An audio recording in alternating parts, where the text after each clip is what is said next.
जय हो संतोषी माता, जय जय माँ। जय हो संतोषी माता, जय जय माँ। हरे कृष्णा दोस्तों, आज हम आप सभी को संतोषी माता के व्रत की संपूर्ण कथा सुनाने जा रहे हैं। आप सभी को शुक्रवार संतोषी माता के व्रत की हार्दिक शुभकामनाएं। हे संतोषी माँ, जिस तरह से आपने उस दुखियारी बहू को प्रसन्न होकर पुण्य फल दिया, वैसा ही सभी को देना। जो यह कथा पढ़े या सुने, उन सभी का कल्याण करना, सभी के मनोरथों को पूर्ण करना। तो प्रेम से बोलिए संतोषी माता की जय। शुक्रवार के दिन माँ संतोषी का व्रत और पूजन किया जाता है। इस पूजा के दौरान माता की आरती, पूजन तथा अंत में माता की कथा सुनी जाती है। तो आइए भगवान श्री लक्ष्मी नारायण जी के चरणों का ध्यान करते हुए माँ संतोषी के शुक्रवार के दिन सुनी जाने वाली पावन संतोषी माता व्रत कथा का रसपान करते हैं। एक बुढ़िया थी, उसके 7 बेटे थे। 6 कमाने वाले थे जबकि एक निकम्मा था। बुढ़िया 6 बेटों की रसोई बनाती, भोजन कराती और उनसे जो कुछ जूठन बचता वह 7वें को दे देती। एक दिन वह पत्नी से बोला, देखो मेरी माँ मुझ पर कितना प्रेम लुटाती है। पत्नी बोली, क्यों नहीं, सबका जूठा जो तुमको खिलाती है। वह बोला, ऐसा नहीं हो सकता, मैं जब तक आंखों से देख न लूं मान नहीं सकता। बहू हंसकर बोली, देख लोगे तब तो मानोगे। कुछ दिन बाद त्योहार आया। घर में 7 प्रकार के भोजन और चूरमे के लड्डू बने। वह जांचने के लिए सिर दुखने का बहाना बनाकर पतला वस्त्र सिर पर ओढ़े रसोई घर में जाकर सो गया। वह कपड़े में से सब देखता रहा। 6 भाई भोजन करने आए। उसने देखा माँ ने उनके लिए सुंदर आसन बिछाया, नाना प्रकार की रसोई परोसी और आग्रह करके उन्हें जमाया। वह देखता रहा। 6 भोजन करके उठ गए। तब माँ ने उनकी जूठी थालियों में से लड्डुओं के टुकड़े उठाकर एक लड्डू बनाए। जूठन साफ कर बुढ़िया माँ ने उसे पुकारा, बेटा 6 भाई भोजन कर गए, अब तू ही बाकी है, उठ तू कब खाएगा। वह कहने लगा, माँ मुझे भोजन नहीं करना, अब मैं परदेश जा रहा हूँ। माँ ने कहा, कल जाता तो आज ही चला जा। वह बोला, हाँ माँ आज ही जा रहा हूँ।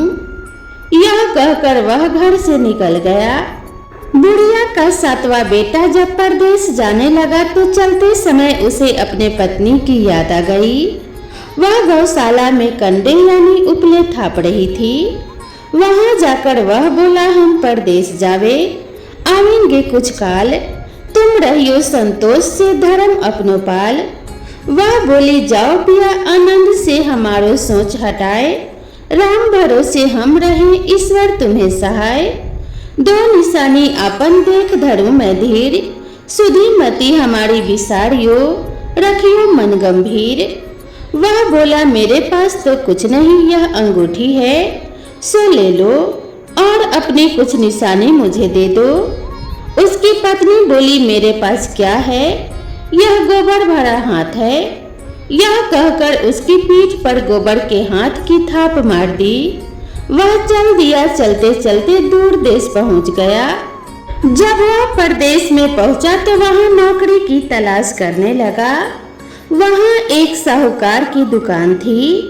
वहां जाकर वह कहने लगा, भाई मुझे नौकरी पर रख लो। साहूकार को नौकर की जरूरत थी, इसलिए वह बोला कि ठीक है रह जा। लड़के ने पूछा, तनख्वाह क्या दोगे। साहूकार ने कहा, काम देखकर दाम मिलेंगे। जब साहूकार की नौकरी मिल गई तो वह सुबह 7 बजे से 10 बजे तक नौकरी करने लगा। कुछ ही दिनों में वह दुकान का सारा लेन देन, हिसाब किताब, ग्राहकों को माल बेचना, सारा काम करने लगा। साहूकार के 7-8 नौकर थे। वे सब चक्कर खाने लगे कि यह तो बहुत होशियार बन गया। सेठ ने भी काम देखा और 3 महीने में ही उसे आधे मुनाफे का हिस्सेदार बना लिया। वह कुछ वर्षों में ही नामी सेठ बन गया और उसका मालिक सारा कारोबार उस पर छोड़कर दूसरे देश चला गया। इधर पति की अनुपस्थिति में सास उसकी पत्नी पर अत्याचार करने लगी। इधर उसकी पत्नी को सास ससुर दुख देने लगे। सारी गृहस्थी का काम करा के उसे लकड़ी लेने जंगल में भेजते। इस बीच घर के आटे से जो भूसी निकलती उसकी रोटी बनाकर रख दी जाती और फूटे नारियल की नारेली में पानी दे दी जाती। एक दिन वह लकड़ी लेने जा रही थी। रास्ते में बहुत सी स्त्रियां संतोषी माता का व्रत करती दिखाई दी। जब छोटी बहू वहां से गुजरने लगी तो वहां खड़ी होकर संतोषी माता का व्रत कथा सुनने लगी और पूछा कि बहनों, तुम किस देवता का व्रत करती हो और इसके करने से क्या फल मिलता है? यदि तुम इस व्रत का विधान मुझे समझाकर कहोगे तो मैं तुम्हारा बड़ा एहसान मानूंगी। तब उनमें से एक स्त्री बोली, सुनो, यह संतोषी माता का व्रत है। इसके करने से निर्धनता दरिद्रता का नाश होता है और जो कुछ मन में कामना हो सब संतोषी माता की कृपा से पूरी होती है। तब उसने उससे व्रत की विधि पूछी। व्रत कर रही स्त्रियों में से एक स्त्री बोली, 1.25 आने का गुड़ चना ले लेना, इच्छा हो तो 5.25 आने का लेना या फिर 1.25 रुपए का भी ले सकते हो। अपनी सहूलियत के हिसाब से जितना हो सके उतना लेना। बिना परेशानी और श्रद्धा प्रेम से जितना भी बन पड़े सवाया लेना। प्रत्येक शुक्रवार को निराहार रहकर कथा सुनना। इसके बीच क्रम टूटे नहीं, लगातार नियम का पालन करना। सुनने वाला कोई ना मिले तो घी का दीपक जला उसके आगे जल के पात्र को सामने रखकर कथा कहना। जब तक कार्य सिद्ध ना हो नियम का पालन करना और कार्य सिद्ध हो जाने पर व्रत का उद्यापन करना। 3 मास में माता फल पूरा करती है। यदि किसी के ग्रह खोटे भी हो तो भी माता वर्ष भर में कार्य सिद्ध करती है। फल सिद्ध होने पर उद्यापन करना चाहिए, बीच में नहीं। उद्यापन में 2.5 सेर आटे का खाजा तथा इसी परिणाम से खीर तथा चने का साग करना। 8 लड़कों को भोजन कराना। जहाँ तक मिले तो देवर जेठ भाई बंधु के बेटे हो, ना मिले तो रिश्तेदारों और आस पड़ोसियों को बुलाना, उन्हें भोजन कराना। यथाशक्ति दक्षिणा दे माता का नियम पूरा करना। उस दिन घर में खटाई न खाना। यह सुन बुढ़िया के लड़के की बहू चल दी।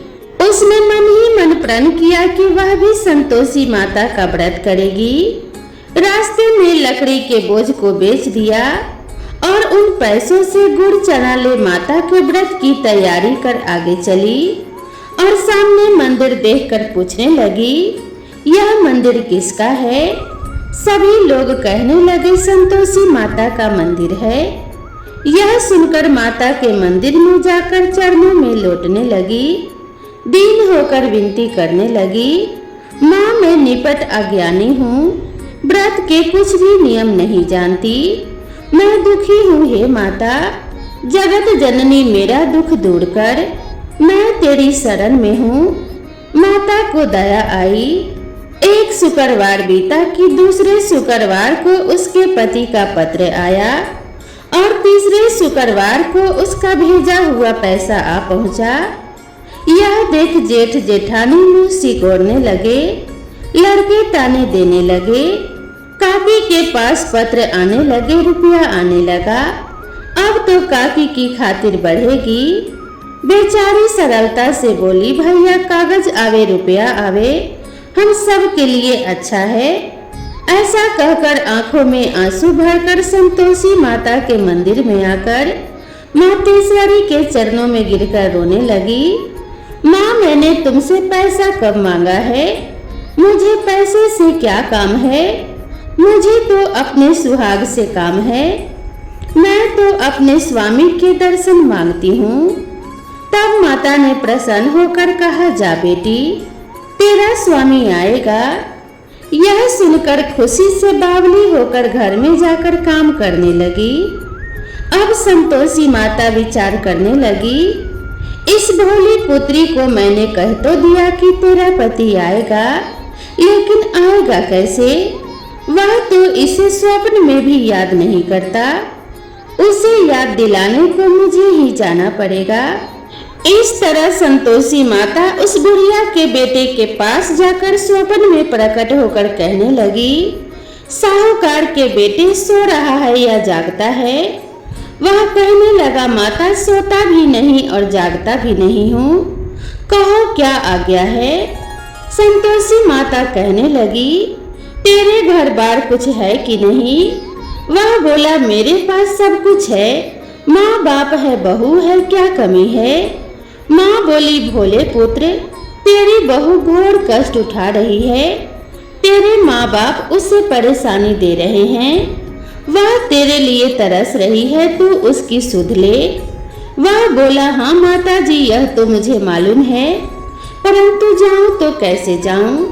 परदेश की बात है, लेन देन का कोई हिसाब नहीं, कोई जाने का रास्ता नजर नहीं आता, कैसे चला जाऊं? माँ कहने लगी, मेरी बात मान। सवेरे नहा धोकर संतोषी माता का नाम ले घी का दीपक जला, दंडवत प्रणाम करके दुकान पर जाकर बैठ जा। देखते देखते सारा लेन देन चुक जाएगा, जमा का माल बिक जाएगा, सांझ होते होते धन का भारी ढेर लग जाएगा। अब संतोषी माता की बात मानकर वह नहा धोकर संतोषी माता को दंडवत प्रणाम करके घी का दीपक जला अपनी दुकान पर जा बैठा। थोड़ी देर में देने वाले रुपया लाने लगे, लेने वाले हिसाब लेने लगे। कोठे में भरे सामान के खरीदार नगद दाम में सौदा करने लगे। शाम तक धन का भारी ढेर लग गया। मन में माता का नाम ले चमत्कार देख प्रसन्न हो घर के जाने के लिए ढेर सारे गहने और कपड़े और सामान खरीदने लगा। यहाँ का काम निपटाकर तुरंत घर को रवाना हुआ। उधर उसकी पत्नी जंगल में लकड़ी लेने जाती है। लौटते वक्त माता जी के मंदिर में विश्राम करती है। वह तो उसके प्रतिदिन रुकने का स्थान जो ठहरा। धूल उड़ती देख वह माता से पूछती है कि हे माता, यह धूल कैसे उड़ रही है? माता कहती है कि हे पुत्री, तेरा पति आ रहा है। अब तू ऐसा कर, लकड़ियों के 3 बोझ बना ले, एक नदी के किनारे रख और दूसरा मेरे मंदिर पर और तीसरा अपने सिर पर। तेरे पति को लकड़ियों का गट्ठर देख मोह पैदा होगा, वह यहाँ रुकेगा, नाश्ता पानी खाकर माँ से मिलने के लिए जाएगा। तब तू लकड़ियों का बोझ उठाकर जाना और चौक में गट्ठर डालकर जोर से आवाज लगाना, लो सासू जी लकड़ियों का गट्ठर लो, भूसी की रोटी दो, नारियल के खोपड़े में पानी दो। आज मेहमान कौन आया है? माता जी से बहुत अच्छा कहकर वह प्रसन्न मन से लकड़ियों के 3 गट्ठर बनाती है, एक नदी के किनारे पर और एक माता जी के मंदिर में रख देती है। इतने में मुसाफिर आ पहुंचा। सूखी लकड़ी देख उसकी इच्छा उत्पन्न हुई कि हम यहीं पर विश्राम करें और भोजन बनाकर खा पी कर गाँव जाएं। इसी तरह रुककर वह भोजन बनाने लगा और विश्राम करके गांव को गया। सबसे प्रेम से मिला। उसी समय सिर पर लकड़ी का गट्ठर लिए वह उतावली सी आती है। लकड़ियों का भारी बोझ आंगन में डालकर जोर से 3 बार आवाज लगा देती है, लो सासू जी लकड़ियों का गट्ठर लो, भूसी की रोटी दो, आज मेहमान कौन आया है? यह सुनकर उसकी सास बाहर आकर अपने दिए हुए कष्टों को भुलाने हेतु कहती है, बहू ऐसा क्यों कहती है? तेरा मालिक ही तो आया है। आ बैठ, मीठा भात खा, भोजन कर, कपड़े गहने पहन, उसकी आवाज सुन उसका पति बाहर आता है। अंगूठी देख व्याकुल हो जाता है। माँ से पूछता है, माँ यह कौन है? माँ बोली, बेटा यह तेरी बहू है। जब से तू गया है तब से सारे गांव में भटकती फिरती है। घर का काम काज कुछ भी नहीं करती, 4 पहर आकर खा जाती है। वह बोला, ठीक है माँ, मैंने इसे भी देखा और तुम्हें भी। अब दूसरे घर की चाबी दो, मैं उसमें रहूंगा। माँ बोली, ठीक है, जैसी तेरी मर्जी। तब वह दूसरे मकान की तीसरी मंजिल का कमरा खोलकर सारा सामान उसमें जमा लेता है। एक दिन में राजा के महल जैसा ठाट बाट बन गया। अब क्या था, बहू सुख भोगने लगी। इतने में शुक्रवार का दिन आया। उसकी मनोरथ पूर्ण हो गई थी, इसीलिए उसे व्रत का उद्यापन करना था। उसने अपने पति से कहा, मुझे संतोषी माता के व्रत का उद्यापन करना है। पति बोला, खुशी से कर लो। वह उद्यापन की तैयारी करने लगी। जेठानी के लड़कों को भोजन के लिए कहने गई। उन्होंने मंजूर किया, परंतु पीछे से जेठानी ने अपने बच्चों को सिखाया, देखो भोजन के समय खटाई मांगना, जिससे उसका उद्यापन पूरा ना हो सके। लड़के जिमने आए खीर खाना पेट भर खाया, परंतु बाद में खाते ही कहने लगे, हमें खटाई दो, खीर खाना हमको नहीं भाता, देखकर अरुचि होती है। बहू कहने लगी, भाई खटाई किसी को नहीं दी जाएगी, यह तो संतोषी माता का प्रसाद है। लड़के उठकर खड़े हुए, बोले, पैसा लाओ। भोली बहू कुछ नहीं जानती थी। बहू ने उन्हें पैसे दे दिए। लड़के उसी समय हट करके इमली खटाई लेकर खाने लगे। यह देखकर बहू पर माता जी ने कोप किया। राजा के दूत उसके पति को पकड़ कर ले गए। जेठ जेठानी मनमाने वचन कहने लगे, लूट लूट कर धन इकट्ठा कर लाया है, अब सब मालूम पड़ जाएगा। जब जेल की हवा खानी पड़ेगी और मार खाएगा। बहू से यह सब सहन नहीं हुआ। वह माँ संतोषी से माफी मांगती हुई रोती हुई माता जी के मंदिर गई और कहने लगी कि हे माता, तुमने क्या किया? हंसाकर अब भक्तों को रुलाने लगी। माता बोली, बेटी तूने उद्यापन करके मेरा व्रत भंग किया है। बहू कहने लगी, माता मैंने कुछ अपराध किया है, मैंने तो भूल से लड़कों को पैसे दे दिए थे, मुझे क्षमा करो, मैं फिर से तुम्हारा उद्यापन करूंगी। माँ बोली, अब भूल मत करना। बहू कहती है कि अब भूल नहीं होगी। बहू कहती है कि अब बतलाओ मेरे पति कैसे आएंगे। माँ बोली, जा पुत्री, तेरा पति तुझे रास्ते में ही आता मिलेगा। बहू मंदिर से निकली तो रास्ते में पति आता मिला। वह पूछने लगी, कहाँ गए थे? उसका पति कहने लगा, इतना धन जो कमाया है उसका टैक्स राजा ने मांगा था, वह भरने गया था। बहू प्रसन्न होकर बोली, भला हुआ, अब घर को चलो। कुछ दिन बाद फिर शुक्रवार का दिन आया। फिर किया व्रत का उद्यापन। वह बोली, मुझे फिर माता का उद्यापन करना है। पति ने कहा, करो। बहू फिर से जेठ के लड़कों को भोजन के लिए कहने गई। जेठानी ने 1-2 बातें सुनाई और सब लड़कों को सिखाने लगी, तुम सब लोग पहले ही खटाई मांगना। लड़के भोजन से पहले कहने लगे, हमें खीर नहीं खानी, हमारा जी बिगड़ता है, कुछ खटाई खाने को दो। बहू बोली, खटाई किसी को नहीं मिलेगी, आना हो तो आओ। वह ब्राह्मण के लड़के को लाकर भोजन कराने लगी। यथाशक्ति दक्षिणा की जगह 1-1 फल उन्हें दिया। संतोषी माता प्रसन्न हुई। बहू के व्रत के उद्यापन से संतोषी माता प्रसन्न हुई। माता की कृपा होते ही 9वें महीने में उसके चंद्रमा के समान सुंदर पुत्र प्राप्त हुआ। पुत्र को पाकर प्रतिदिन माता जी के मंदिर को जाने लगी। माँ ने सोचा, यह रोज आती है, आज क्यों ना इसके घर चलूं। यह विचार कर माता ने भयानक रूप बनाया। गुड़ चने से सना मुख, ऊपर सूर के समान होठ, उस पर मक्खियां भिन भिन कर रही थी। देहली पर पैर रखते ही उसकी सास चिल्लाई, देखो रे, कोई चुड़ैल डाकनी चली आ रही है। लड़कों, इससे भगाओ, नहीं तो किसी को खा जाएगी। लड़के भागने लगे, चिल्लाकर खिड़की बंद करने लगे। बहू रोशनदान से देख रही थी, प्रसन्नता से पगली बन चिल्लाने लगी, आज मेरी माता मेरे घर आई है, वह बच्चे को दूध पीने से हटाती है। इतने में सास का क्रोध फट पड़ा। वह बोली, क्या उतावली हुई है? बच्चे को पटक दिया। इतने में माँ के प्रताप से लड़के ही लड़के नजर आने लगे।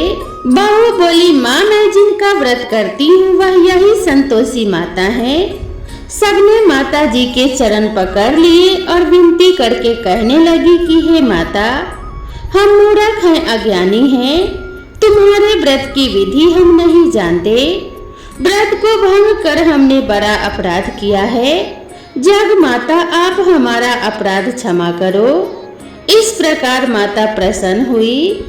बहू को प्रसन्न हो जैसा फल दिया वैसा माता ने सबको दिया और सभी खुशी खुशी रहने लगे। हे माता, जिस प्रकार आपने बहू के मनोरथ पूर्ण किए, उसके घर में धन धान्य के भंडार भरे, वैसे ही सभी के अपराध को क्षमा करना और सभी के मनोरथ को पूर्ण करना। तो प्रेम से बोलिए संतोषी माता की जय। दोस्तों, आप सभी पर संतोषी माता की कृपा बनी रहे। माता रानी के आशीर्वाद से धन्य धान्य के भंडार भरे रहे। संतोषी माता आप सभी के कष्टों को हर ले, जैसे बहू के कष्टों को हर लिया। तो प्रेम से बोलिए संतोषी माता की जय। तो दोस्तों, आप सभी को यह वीडियो कैसी लगी कृपया कमेंट करके ज़रूर बताएं। वीडियो पसंद आई हो तो वीडियो को एक लाइक ज़रूर करें और मेरे चैनल से जुड़े रहने के लिए चैनल को सब्सक्राइब करना ना भूलें।